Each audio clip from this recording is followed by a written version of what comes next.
Bienvenue à toi dans ce nouvel épisode de Prépa Bac, le podcast qui t'accompagne à la préparation de ton bac de SES, au grand oral et aux épreuves écrites.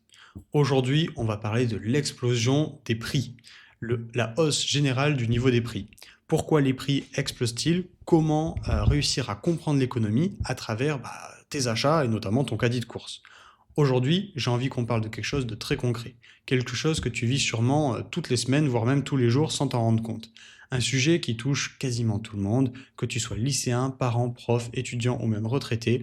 Je veux qu'on parle du prix de ce qu'il y a dans ton caddie. Tu sais, quand tu vas faire les courses, que ce soit au supermarché, au drive, tu as sûrement remarqué que les prix ont explosé ces derniers mois et c'est même ces dernières années. Le prix des pâtes, du riz, des œufs, du lait, du beurre, des fruits et des légumes, tout coûte de plus en plus cher. Et ce n'est pas juste une impression. Les chiffres sont là et sont un fait. En 2 ans, depuis le Covid, les prix de l'alimentaire ont bondi et beaucoup de familles commencent à vraiment galérer au quotidien. Certaines familles réduisent la qualité, d'autres sautent même des repas. C'est un vrai problème de société. Et donc on va aborder aussi l'enjeu sociologique. Et c'est aussi un super sujet de SES parce que derrière ton caddie, il y a toute une mécanique économique qu'on va essayer de décortiquer ensemble et qui est liée à l'inflation notamment. Alors installe-toi, respire un bon coup, on va prendre le temps ensemble comme d'habitude. L'idée ici, c'est pas juste de te balancer des notions de cours, c'est de les faire vivre à travers un sujet actuel et social. Et crois-moi, comprendre pourquoi les prix augmentent, c'est comprendre les bases de l'économie dans son ensemble.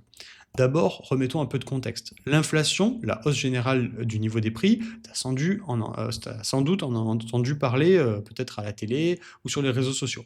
C'est la hausse générale et durable des prix dans une économie en moyenne. En France, comme dans beaucoup de pays, l'inflation, elle est revenue très fortement à partir de 2022, à la fin de la crise du Covid. Pour certains produits, on est à plus de 15, 20, voire 30% d'augmentation. Et dans l'alimentaire, c'est l'un des postes où ça fait le plus mal, où la hausse a été le plus importante, parce que tout le monde est obligé de se nourrir. Et ce n'est pas une dépense qu'on peut mettre en pause, comme pour des vacances ou des vêtements de luxe ou que sais-je. Alors pourquoi est-ce que l'augmentation des prix arrive? Bah, concrètement, ton paquet de pâtes, pourquoi est-ce qu'il a pris 1 € de plus? Pour répondre à ça, il faut se pencher sur un concept fondamental de la SES, le marché. Le marché, c'est l'endroit physique ou virtuel où se rencontrent l'offre et la demande pour fixer un prix. L'offre, c'est ce que les producteurs mettent à disposition. La demande, c'est ce que les consommateurs veulent acheter. Le prix, c'est le point d'équilibre entre les deux. Et là, dans notre situation actuelle, ce point d'équilibre, il a fortement bougé. Il a bougé parce que l'offre a été perturbée. On a eu la crise du Covid, la guerre en Ukraine par exemple, qui a chamboulé les chaînes d'approvisionnement. L'Ukraine est un grand exportateur de céréales, de tournesol, d'engrais, et avec la guerre, tout ça est devenu plus rare, plus difficile à transporter et donc plus cher. Moins d'offres pour une demande constante ou croissante, résultat, le prix monte. Mais ce n'est pas tout. Les coûts de production ont aussi fortement augmenté. L'énergie, et notamment le gaz et le pétrole, a connu une flambée des prix. Or, produire, transformer, transporter des aliments, ça consomme de l'énergie. L'économie, c'est de l'énergie transformée. Quand le carburant coûte plus cher, les transporteurs augmentent leurs tarifs, les usines leur prix de vente, et tout se répercute au bout de la chaîne, c'est-à-dire sur ton ticket de caisse, dans ton supermarché. Et puis, il y a d'autres éléments à ne pas oublier. Le comportement des acteurs économiques, parce que dans la grande distribution, on n'est pas dans un marché de pure concurrence, comme dans les modèles théoriques. Non, ici, on est en face de grands groupes très puissants, des géants comme Carrefour, Leclerc, Intermarché, Auchan en France, qui ont leur propre stratégie. Ces enseignes, elles négocient avec les industriels, les agriculteurs, des fournisseurs, et parfois, ces négociations, elles sont très tendues. Récemment, certains industriels ont été accusés de profiter de la situation pour augmenter leur marge. C'est ce qu'on appelle un effet d'aubaine. En gros, comme tout le monde s'entend à une hausse des prix à cause de la guerre ou de l'énergie, certains en profitent pour gonfler un peu leurs tarifs, et ça crée des tensions sur le marché. Les distributeurs accusent les producteurs accusent les transporteurs, et au final, c'est toujours le consommateur qui paye la note au final. Il y a eu des bras de fer très médiatisés entre les grandes surfaces et les industriels notamment, chacun essayant de sauver un petit peu ses marges, tout en affichant un discours pro-consommateur, défendant le pouvoir d'achat. Ce qu'il faut bien comprendre, c'est que le prix, il est jamais neutre et il est le résultat d'un rapport de force. En SES, on parle aussi de pouvoir sur le marché, pouvoir de marché.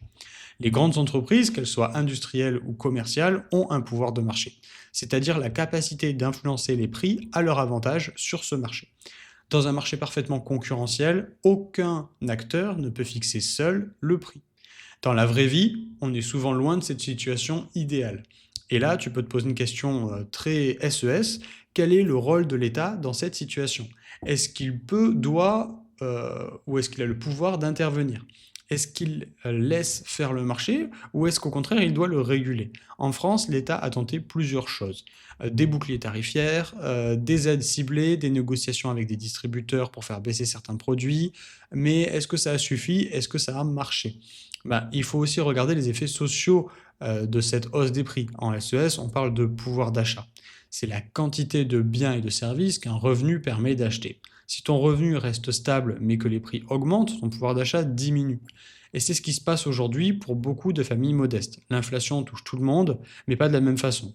Ceux qui consacraient déjà 40, 50, voire plus en pourcentage de leur budget à l'alimentation sont beaucoup plus fragilisés que ceux qui ont une marge de manœuvre vis-à-vis de leurs revenus. Ça pose une question d'inégalité dans nos sociétés. On le voit dans les rayons, certains produits bio par exemple deviennent inaccessibles. Les familles reviennent vers des produits ultra transformés, moins chers et souvent de bien moins bonne qualité. Et ça, à long terme, c'est aussi une question de justice sociale au sein de notre société. Parce que l'alimentation, ce n'est pas juste une question économique, c'est une question de dignité, de santé et aussi de qualité de vie. Certains économistes parlent d'un retour de l'économie politique, c'est-à-dire qu'on ne peut plus penser l'économie comme un simple jeu de marché, d'offres et de demandes. Il faut la relier à un choix collectif dans nos sociétés, aux décisions politiques et aux valeurs sociales des individus. On doit laisser les prix fluctuer librement ou faut-il encadrer certains secteurs essentiels? Doit-on faire confiance aux géants de la distribution pour baisser nos prix? Faut-il soutenir l'agriculture locale, les circuits courts et les coopératives? Bah là, on retombe avec toutes ces questions sur une autre notion importante, les stratégies de consommation. Face à la hausse des prix, certains changent leurs habitudes. Ils comparent plus, utilisent des applications pour comparer les produits entre eux, achètent en vrac, réduisent les quantités, boycottent certaines marques qui abusent.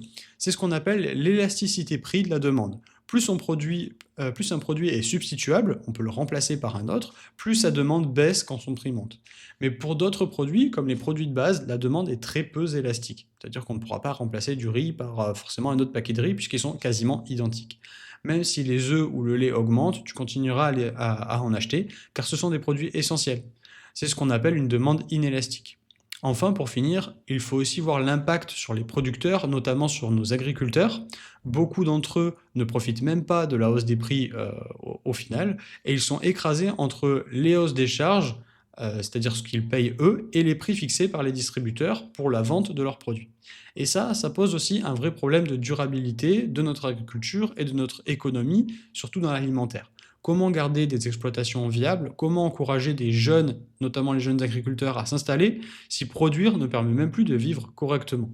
Tu le vois, derrière une simple étiquette de prix dans un supermarché, il y a tout un monde de rapports de force, de choix politiques, de modèles économiques. Comprendre pourquoi les prix explosent, c'est comprendre les tensions entre intérêts individuels et collectifs, entre logique de marché et logique de solidarité, entre court terme et long terme dans nos sociétés modernes.